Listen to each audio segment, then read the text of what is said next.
Hello and welcome to another episode of the Consumer Credit Matters podcast. I'm your host, William Black, and today my guest is Bonnie Seideman. And look, if you originate, fund, or invest in consumer loans for a living, Bonnie has probably sat in a version of your seat. She's been running capital markets from one perspective or another at some of the biggest names in the business since basically the early 90s. So we get into three things. One, how the modern consumer ABS machine got built, and along the way, Bonnie's early mentor, this Texas engineer who basically brought a glass bottle manufacturer's discipline to the business of financing consumer credit.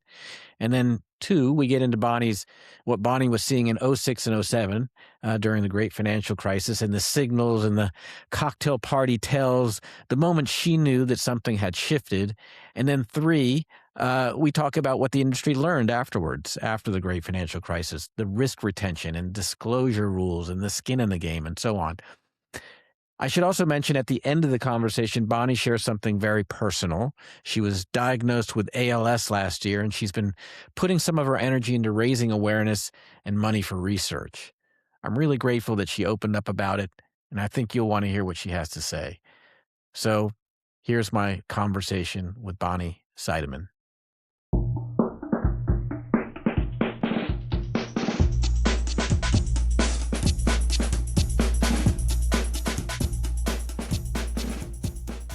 Bonnie Seideman, welcome to the Consumer Credit Matters podcast. How you doing? Doing well. Thank you, Will.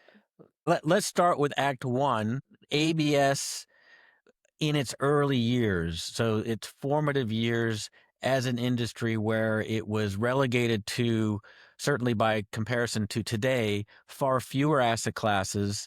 These are asset classes that we now refer to as the stalwart or very mature asset classes. So credit cards and auto loans that have been around, it seems like forever. That list has grown very long and broad now as the industry serves more and more sectors within the consumer credit universe. But maybe you could tell us about those early days. Yeah, so I started in the 90s, as I mentioned, in the trustee world, in fact, but I was relatively quickly hired by one of my clients, a small subprime auto company with about 125, 150 employees in Dallas. And my poor father, his daughter, who was working for a major bank, went to go work for this tiny little subprime auto company. And he's like, "What are you doing?" But what I wanted to learn was how the business learned kind of from soup to nuts, being on the issuer side, particularly in a securitization role. You have to interact with all parts of the business, the originations, the servicing, the accounting, the IT, and was really a way to understand the economics of the business and how the whole P&L worked. And it was run and owned by an engineer, and he had been producing glass bottles. And he always wanted to equate the equation of profitability for this auto finance company to how he knew how much every bottle cost when it came off the line.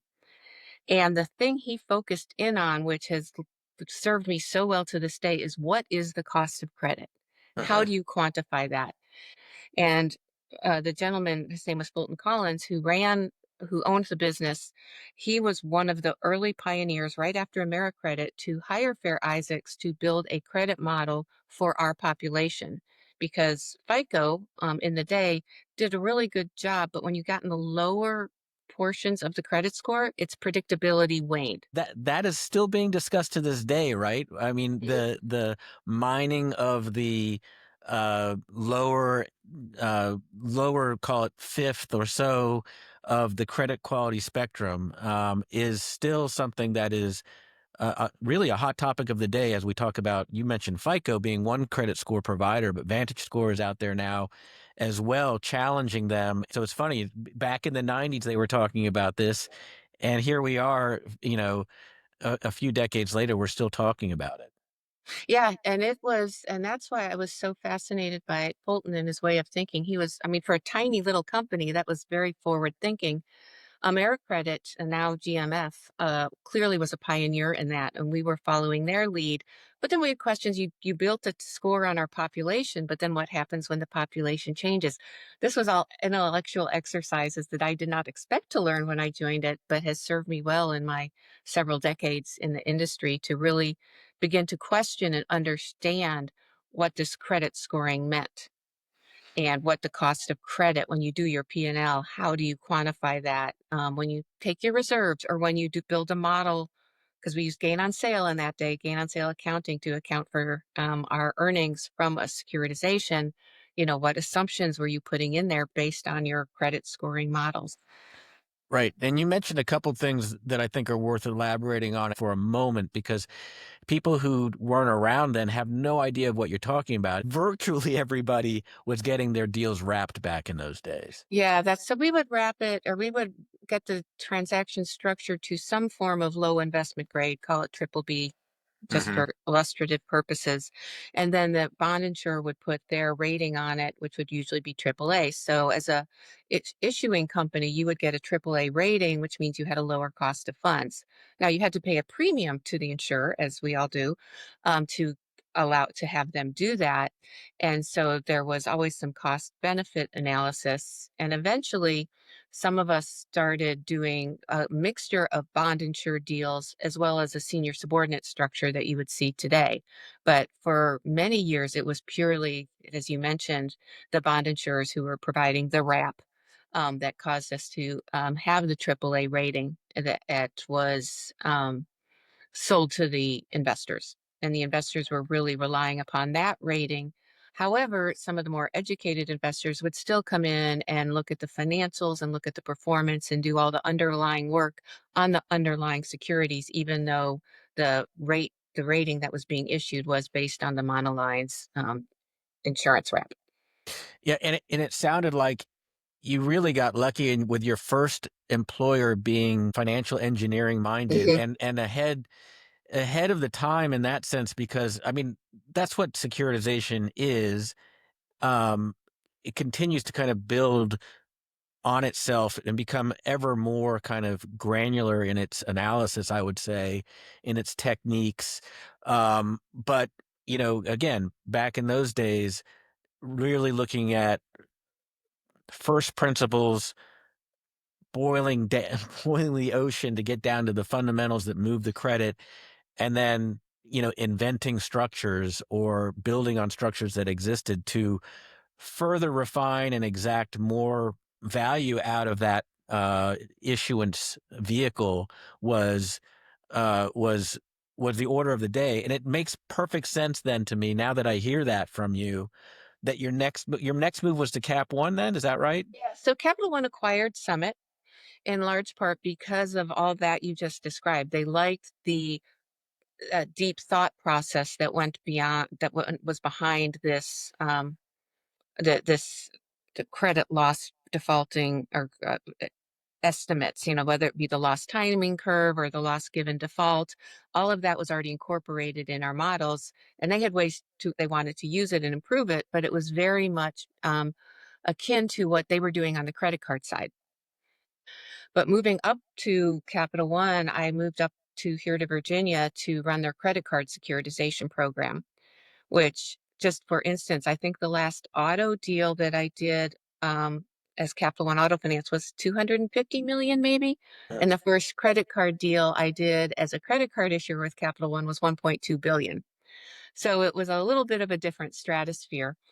But Capital One and all the other credit card issuers that are still around or consolidated today were the lion's share of the securitization market. Yeah, and the incentives were different then. I think that's worth pointing out. To securitize versus other sources of financing. Yeah, it was. I mean, as we look at it today, I would say it's very much a funding source. And as banks are making their decision whether to fund their securitizations via the capital markets and securitization or through unsecured debt or deposits, it's very much a cost of funds decision. Back in those days, it also included the concept of capital relief. Can you take it off balance sheet and therefore not have to hold regulatory capital against those assets? So your typical credit card securitization, as many still do today, at a triple A class, a single a single A class, and a triple B class. And in order to remove it from your balance sheet, you had to sell the entire capital structure. Um, Now you see the banks largely just issuing the triple A class for funding because that's 85 to 90%, depending on your advance rate of the funding piece, and that capital relief just really does not play any part in it anymore. Right. I mean, the question, the first principle question that was being asked then, still being asked today, is how much of the risk and reward have you in fact transferred off the balance sheet? And the idea being, certainly from a regulatory capital perspective, is the higher the rating, the more risk has been transferred. I can speak to Capital One. We used to try to keep our gain on sales on our credit card as close to 1% as possible. Maybe just a quick 60-second explanation of why is it that banks were focused on that break even goal? What's the dynamic that you were So um part of gain on sale is with gain on sale, what you're doing is you're estimating your cash flows and the residual that you're going to get back for the life of the securitization. Obviously, if you underestimate your losses or overestimate your income, you're going to overstate what you gained. Mhm. And that volatility in earnings is not something that, especially banks who are highly regulated, were very comfortable with. So you mentioned a couple of things. I would call this era the originate to distribute. Uh, No. no, you wouldn't. Okay. Well, I mean, it's certainly. I'm not saying that you were in the middle of originate distribute, but certainly originate to distribute was happening more. Yes, if we didn't understand every blip in performance month over month, we were not doing our job. It was very much, we own these assets. We're responsible. We don't own them. But in our minds, we own them. Right. We're Right. servicing them. We originated them. It's our reputation on the line. It's our securitizations, which represent our reputation on the line. We needed to really understand that. Having said that, at one point, Capital One had bought a bank in New York called North Fork, who had an Alt A mortgage business. I remember this. And Yeah. I recall sitting in one of their meetings. This was right after we had bought them, and I was like, "Oh, new asset class, yay!" And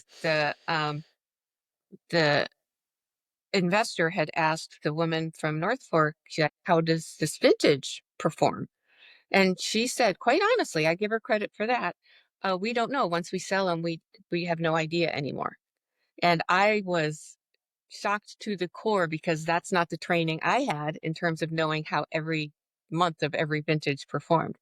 So I think that was one of the dangers of originate to sell is you didn't have people who understood or had, we'll come back to skin in the game, to keep track of those things. But at least and other issuers that I've grown to know very well over the years had much that same mindset. But there were very much asset classes, I agree, that did not follow that. And unfortunately, were the ones I think that performed the rockiest during the GFC. Okay, so we've got credit cards, we've got auto loans, we've got a captive monoline to a big, well, certainly, Cap One at the time was still a monoline, or they certainly started to grow in broaden their asset classes No, by that time shortly we had, after. yeah, Mm. we had several different flavors of credit cards. We had done some installment loans when they bought Summit, then they Yep. went into to autos. So that began to diversify. But I would say it was early to mid 2000s that Capital One really began to build itself as a bank.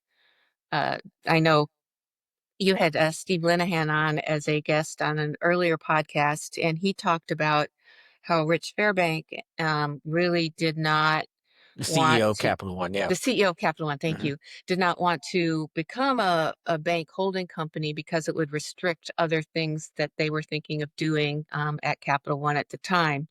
But over time saw the wisdom of having access to to retail deposit funding in addition to the brokered deposits. Yeah, and by the way, that's another echo from the past that resonates to today, where you see there's several fincos, startup companies that wanted to be the anti-bank consumer lender that once they got to a certain scale, Mhm. realized that there really was no way to economically compete at scale without a bank license. There are exceptions, but boy, there are not very many. And more often, they go the bank route. So that was, again, ahead of their time. Capital One in that case is or early realization that most companies with national high scale ambitions, multi-asset class ambitions, they arrive at the same place, and that is that bank license is worth the regulatory and bureaucratic, I'm sure, headache that comes with that is worth the pain to get access to borrowers at scale. Interestingly enough, the charter that Capital One had at the time was a special purpose credit card bank. So they already had subject themselves to a number of those big regulatory um, restrictions without getting the benefit of having the full retail deposits. So there was some pain in adjusting, but not as much as if we hadn't had a banking license at all. Right. Gotcha. Okay. So you had, again, we're leading up to Act Two, I think. And you've hinted at it already a couple of times, and that is the great financial crisis. I really want to hear like when the bottom fell out of the banking and financial market during the great financial crisis. Do you remember where you were? Do you remember how Oh, this played out? I do. I actually, leading into it, I think there were two things that kind of made me scratch my head, saying I've been around this market not as long as I have now, but as long as I had then. Right. And the first was the explosion of home equity Mm-hmm. and the spreads that were very investor friendly. Um, in my mind, I had not realized that home equity at the time was about 70% subprime first mortgages. Mm-hmm. In my mind, it was people still, taking a loan out to fix their back porch. And I'm Right. like, how can we have that many home equity loans? And then I would be visiting investors. I recall we were in Japan visiting one of the biggest investors out there, and I asked him why he was preferring home equity over credit cards. And I apologize for people who aren't seeing this on video, but I learned this. I'm just pushing my two hands together. Means spreads are too tight in any Mm-hmm. language. Mm-hmm. Because he found credit cards unattractive relative to home equity because spreads were too tight, and he didn't see any incremental risk in the asset because I assume that they, like me, were assuming it was a second mortgage or some form of home equity to improve your home, not something that was 70% subprime mortgage. Disclosures, by the way, were then not what they are now. Right. So it is very possible that either it wasn't fully disclosed or described, and or people were in this kind of frothy market, not reading the prospectus and the prospect to the degree that they should have. This was the time. This was the era. My anecdotes from this were like you're taking the car service back from a late night at work back home, and you're getting investment advice from your driver about investment properties in Florida. It was hard to resist because people for several years were making a lot of money by Yeah, flipping properties, and money was just so easy to come by. Nothing down, very little by way of application hurdles and bureaucracy and so on. absolutely. But all in the achievement of American home ownership. Uh, Which at that point at least on a national scale, had never a had a downturn, downturn. Yeah, right? So mortgages always go, it, or house prices always go up. we were all guilty, I think, of a lack of imagination at that point. I try to, and if I can oversimplify it, is that people just didn't have in their very sophisticated models a a prolonged downturn in the national housing market because it hadn't happened before and it was thought unthinkable. And the phrase "safe as houses" comes to mind immediately, right? Because Without a we all, doubt. I have to be careful when I say that now because it's good to question because these things they're not. It's not written in stone that they will go up and to the right forever, for sure. Right. And I've talked about home equity, but Fannie and Freddie were king then. They were some of the biggest ABS investors. I couldn't imagine doing a deal where they weren't my lead investor order with a 200 or $300 million order because they were so flush with cash, they needed to put it in something that returned more than treasuries or govies or whatever else they had the ability to invest in.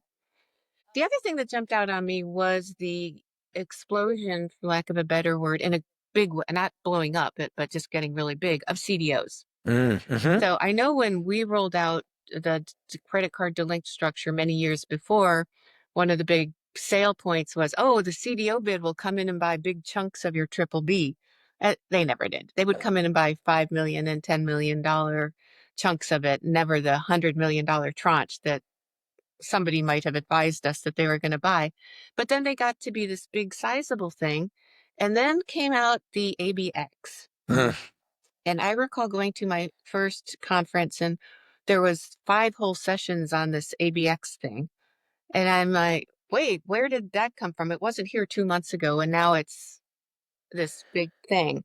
So things, if you already have an already frothy market, and now you're creating an index to short an already frothy market with the CDO entities that weren't as we know it. We just thought they were some banks being uh, opportunistic and finding, bonds to buy to put in a bond and sell somewhere else using Right. structured finance technology.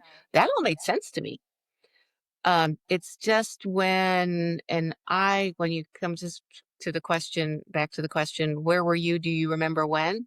It's when I started learning about CDO squareds and synthetic CDOs and things that when the mortgage market did stumble, I'm just going to be kind and say stumble, which I think was a big problem, but it would have been quantifiable if that was just the problem. I But it, yeah, yeah, go ahead. I would say, but by the time you put CDOs and CDO squares and synthetic CDOs, that's when nobody knew the size of the problem. And I think it's fair to point out. I mean, if you want to know about CDOs, you should probably read The Big Short or watch the movie or something. We're not going to get into that much detail here, but suffice it to say that you started off your career, and we mentioned that you were involved with somebody who was very engineering minded and wanted to get down to the fundamental kind of mechanics of the origination side of the assets that you were creating, that you were originating. Mhm. Now, that same engineering mindset was turned uh, or focused on the financing part of the market, and that's kind of the children from that thought process was CDO, CDO squares, CDO, ABS, CDO, all these derivatives on derivative products that became further and further divorced from or distanced from the fundamentals of the asset classes, of the assets and the asset performance that underpin them. And the Mhm. further that distance was, the more the kind of signal was distorted from what people were trading on. And I think ultimately that didn't work out, as we all know. Right, exactly. But those were some of the early signs that something was amiss. I think also you had the investment banks buying mortgage companies for product. So they could issue mortgage bonds to build CDOs on top of.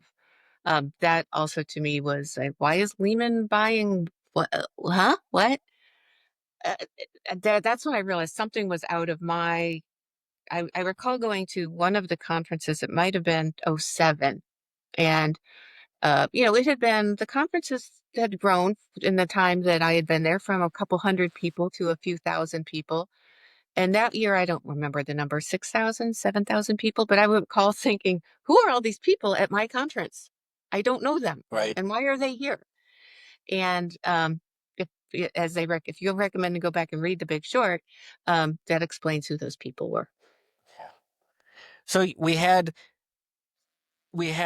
a great financial crisis upon us that was started out in derivatives and mortgages, or mortgage derivatives mainly. It spread obviously much more broadly than that. And how was I mean, it affected the entire financial world, not just in the U.S. obviously, but how did it affect Santander when you were there? So it was, funding, right? There was no term ABS market until some of the TALF and TARP stuff came into play later. But fortunately, being a part of a big international bank, we did have a credit facility, ABCP-based conduit, as we called them in those days. A lot of them have moved to be on balance sheet and not funded through commercial paper. We mirrored one of those with our parent, and then I became, I think, an expert at setting up bilateral facilities with related entities. Mm. And that's how we funded ourselves through the crisis, because the term market was not open. So there was a whole bunch of other noise going on there, but I do believe some of the government programs, that facilitated the reopening of the ABS market actually worked astoundingly well. This is the TALF Subject, and the TARP stuff you're talking about, yeah, the or TALF, yeah, the okay, TARP stuff, yeah, but it did a great job of reopening the market to at least get the liquidity flowing again, for asset classes that seem to have performed throughout that credit cycle. right. Consumer credit still actually performed okay, It well, during that period of by time. comparison, it By did. compare, I mean, yes, it's thank still you. Yeah, certainly. by comparison. I mean, the unemployment rate was close. If it wasn't in the double digits, it was very close to it. It was certainly very, very elevated. That is one of the most important, kind of call it macroeconomic indicators of the health of consumer credit at large. And mortgages kind of was its own Mortgages aside, correct, sector, to the degree not that, to the same degree, right. right? So no term issuance uh, in any asset class for a fairly prolonged period of time. And, almost, I wouldn't say it lasted a year, but it lasted many, many months. What are we talking about now? 2008, Yeah, 8 and to 9, probably. and to nine. And then, yes, the government put together some of these TALF and TARP programs that were really meant to prime the pump, basically to re to help the industry, to help the capital markets regain confidence around what many thought were still solid asset classes, right? It did. And actually, you bring up a good point. I think I can't say all, but most of the bonds were all money good. They were going to pay out full principal, whether it be, on a soft bullet at the end or the auto loans every month. The problem is for, investors who had to mark to market. There was no liquid market to quote these bonds on, so they were having to take mark to market losses on bonds that they knew were money good. And so one of the impacts of the government program, besides opening up the new issue market to allow financing for new auto loans or for new credit card receivables, also allowed a more liquid market that gave a more realistic price for the existing bonds as well. It was a real problem, right? It's like nobody that discovery wasn't available. Right. That price discovery wasn't available, or people didn't like the price that they were able to discover. Is another way of putting it. Okay, so that was kind of the middle of the crisis, which really changed everything. When TALF and TARP came to the rescue, they worked, but they were very, I mean, in the scheme of things, short term in nature, a short term fix. I don't think they lasted more than a couple years, um, mainly because they worked, right? I mean, they worked, and Exactly. and, Yeah. and And people the market returned to normal. market the market Normal-ish. normal-ish. I mean, it never really got, and I'm sure some people will say that's a good thing, that it never really got back to its same, call it market coverage or penetration in terms of its most asset classes didn't anyway. But the market went through enormous changes, Mhm. which I think is worth, hearing from you about, from your perspective around regulation, around laws, around transparency, around structure, around oversight. All of these things changed tremendously. I think the biggest change, and one that required a lot of the greatest degree of work internally, was around disclosures. Because I'll be fair, in the frothy days, some of these disclosures weren't great. There was a time, even in my career, where FICO bans weren't even disclosed. And it went from that, not necessarily on credit card because there were so many, but to loan level disclosures on autos. Right. The tape produced at origin, or not origin, at the time of the securitization, for uh, the the investors to be able to crack and read and do their own analysis on. So that was something I think that was significant and, in my view, a good thing. I have long held the view that an educated investor is the investor you want, Right. the one who asks you the hard questions, because then when things go bad, such as during the GFC, they just don't drop their position. They actually will call and ask you questions and try to learn more and take a more methodical thinking approach to what their next move is going to be. So I think by having that incremental information, they were better positioned to make the right investment decisions. Now, along the way, you have people who might want loan level credit card secure or transaction data. And most investors I talked to said, we don't want it. Right. You have 60 million customers. No, Right. how am I going to load that information? There was a couple movements. There was one, which I think was well intended, was to create interactive models that you can model different scenarios given the waterfall for any given transaction. And some legislator or regulator early threw out, oh, we should, put them in an open source code such as Python. And all these people went out to hire Python programmers. Never came to fruition. Not a bad idea, but I think Intex and Bloomberg had their own tools that investors were already more comfortable with Hmm. if they used them. There was a thing called the Franken Amendment, which you on the rating agency side might remember, where there was going to have to be certain restrictions put around the agencies, never really took off. But there was another one called 10b-5? 17G5. Yeah. 17g5. Yeah. Yeah. 10b-5. Oh, it's a different whole thing, isn't it? It's 17g5. tattooed on my brain, so that's how I know it. Yeah, that required common disclosures, that if you made a disclosure to one rating agency to rate a deal, you had to make it available to all rating agencies should they want to rate it, whether they be paid or not. And those, the best of my knowledge, are still in place. Whether they're used or not is up for debate. I think not. But there was a lot of work to get those data rooms, for lack of a better phrase, up and running. Hmm. So there was a lot of, and the biggest one of all was the requirement to have some form of an issuing entity to have some form of risk retention. Yep. This is the Um, skin in the game. this Yep. is the skin in the game. Right. So you mentioned transparency around data, Mhm. right? With varying degrees of disclosure now required. More information is better than less, I think, was the principle that was Mhm. followed to a large degree. And we see, I certainly personally make use of the ABS EE, the loan level data that the auto, Yeah.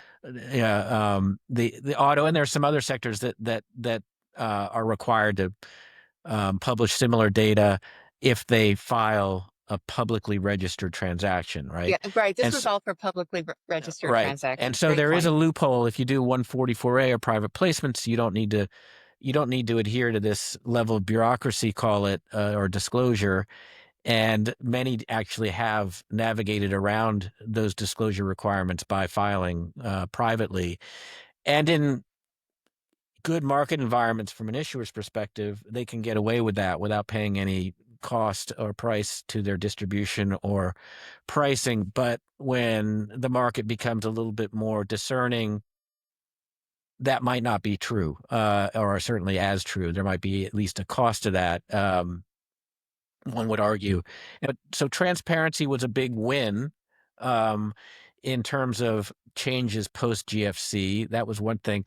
Regulatory called oversight of the rating agencies, I think, is also another big win to make sure that the industry has regained, renewed confidence in the independence and viability of the rating agencies' roles in the marketplace. And then finally, this skin in the game, this risk retention, I think you rightly save that for last because that's arguably one of the most important. And, nothing replaces, I think, an alignment of interest when you have skin in the game. Maybe we take a little different, take a detour now about the different hats that you wore, because you weren't in the same role at any of these firms. I mean, similar roles, but they weren't identical. It sounds like you're sitting at the intersection of so many different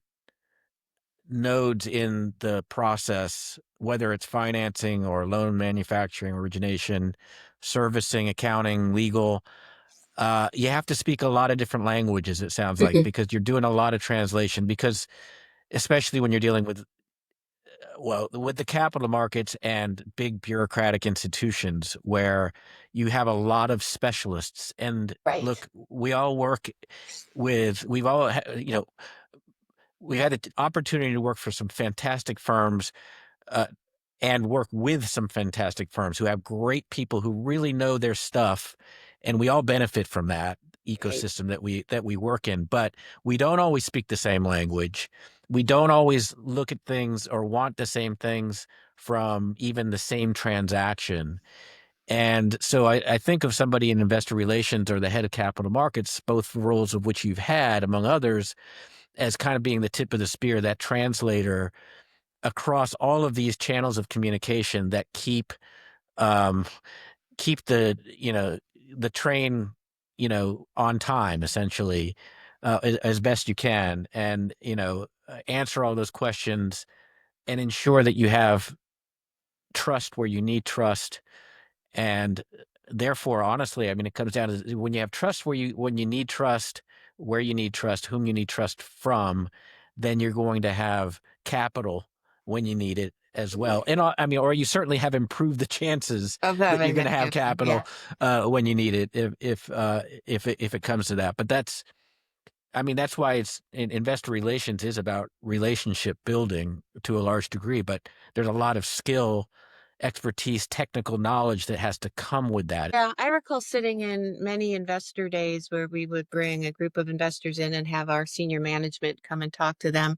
And a good part of that was me saying, oh, they meant this, or telling the presenter what they're asking is, Right. because, yeah, Yeah. the same phrase, and they could be two different languages entirely. What it has meant for you to work in this industry for so long from so many different perspectives. Yeah, just the whole change, the whole be flexible, always be curious relative to other financial markets. It is new, so I think there's still a great opportunity for people to join it, influence it, encourage it, and be a part of it as it grows, so that 30 years hence they can be sitting here having a conversation and talk about what their arc was. Because I would have never expected I would have ended up in the chair I am today at all. I love that. Stay curious, be resilient, keep your ear to the ground, continue to ask questions. Yeah, I You know what? agree. Enjoy it. I enjoyed it. I mean, there were days that were not good, but I enjoyed it.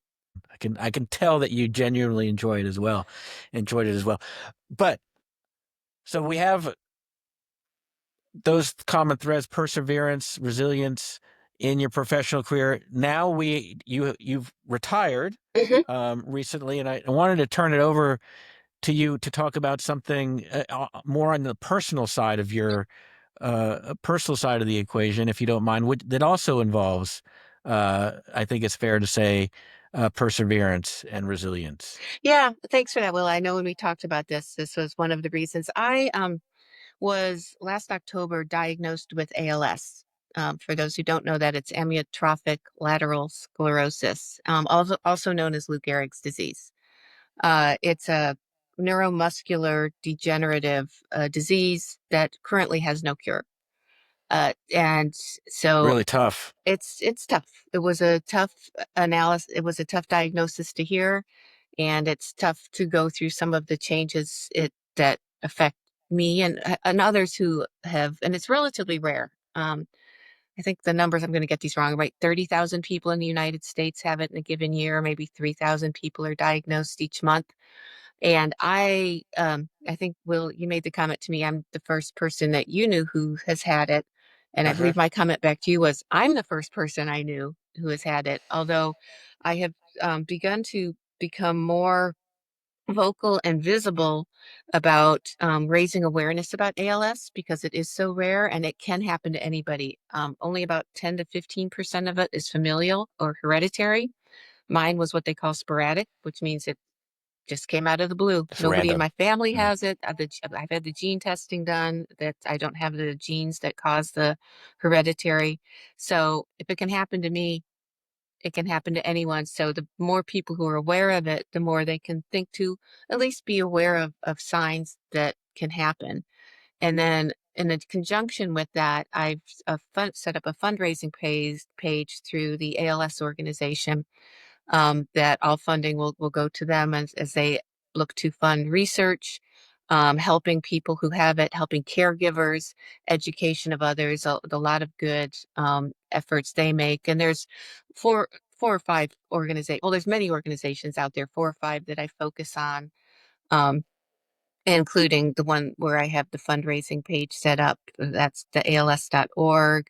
There's also I Am ALS, the Team Gleason, Target ALS, and Les Turner ALS are We'll some we'll we'll really put good ones. But yeah, we'll put these URLs on the they call the show notes of of the podcast, so people can click on them and access them. But I want to say, just for listeners, Bonnie and I have known each other for, like I said, a long time.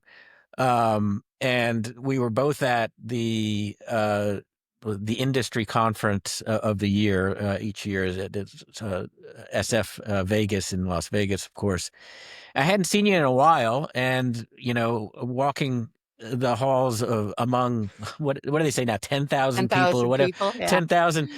We bumped into each other, and yeah, I saw you there, and I didn't know about your diagnosis. I saw you that you were in a wheelchair at the time, and I was surprised, and then you told me about your diagnosis, and I, obviously it was a bit of a shock in the moment, and I thought about the I'll say the level of courage that it must have taken to come back to this event. You retired from the industry, but you came back because you know so many people. Hmm. You know everybody in the industry, Not all and you came 10,000. back, not all 10,000, but you know a lot of people, and you came back in, really, I think to do what you're doing now and to raise awareness around this disease and to help promote fundraising. So, hats off to you. It just, my, I wish you all the best, of course, as anyone who knows you will. But anything that listeners can do, I guess they can click on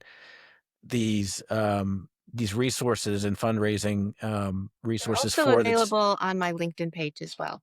Okay, that might even be easier to navigate for folks. But really appreciate you coming out and talking about that so publicly, and now putting your great relationship skills to this important cause as well. Well, I've been dealt this hand, and I thought, what resources do I have that are unique to me? And I had the relationships over the years, and in the case of the conference, a very concentrated place to run into a lot of these people. And then I appreciate this opportunity that you've given me to bring it up here as well.